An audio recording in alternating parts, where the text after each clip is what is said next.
आस्था का महाकुंभ, करोड़ों श्रद्धालुओं का संगम नगरी प्रयागराज में जुटान।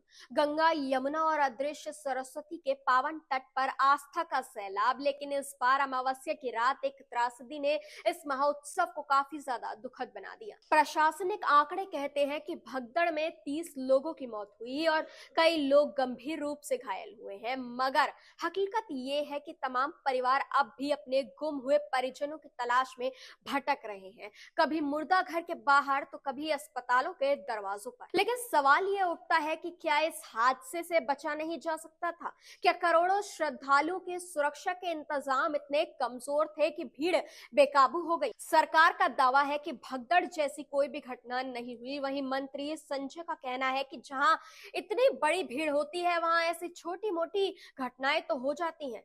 लेकिन जरा सोचिए कि 30 लोगों की मौत को छोटी घटना कहा जा सकता है? आखिर हादसा हुआ क्यों?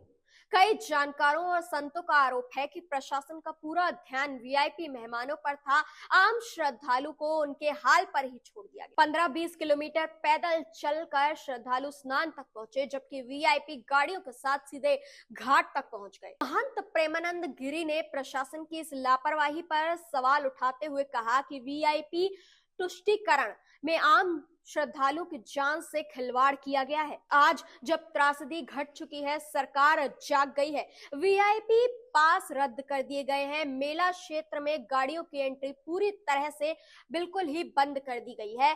प्रयागराज के बाहरी जिलों से गाड़ियों को रोकने के निर्देश दिए गए हैं। लेकिन मेरा यह सवाल अब भी कायम है कि क्या ऐसी व्यवस्थाएं पहले नहीं होनी चाहिए थी? क्या इस किसी बड़े हादसे का इंतजार ही जरूरी था? क्या करोड़ों रुपए खर्च करने के बाद भी श्रद्धालुओं की सुरक्षा के इंतजाम इतने कमजोर क्यों थे? महाकुंभ में जुटी महाभीड़ एक तरफ आस्था का प्रतीक है तो दूसरी तरफ प्रशासनिक कुशलता की परीक्षा भी। अब देखना यह होगा कि प्रशासन इन गलतियों से सबक लेता है या अगले महाकुंभ में एक नई त्रासदी की पटकथा लिखी जाएगी।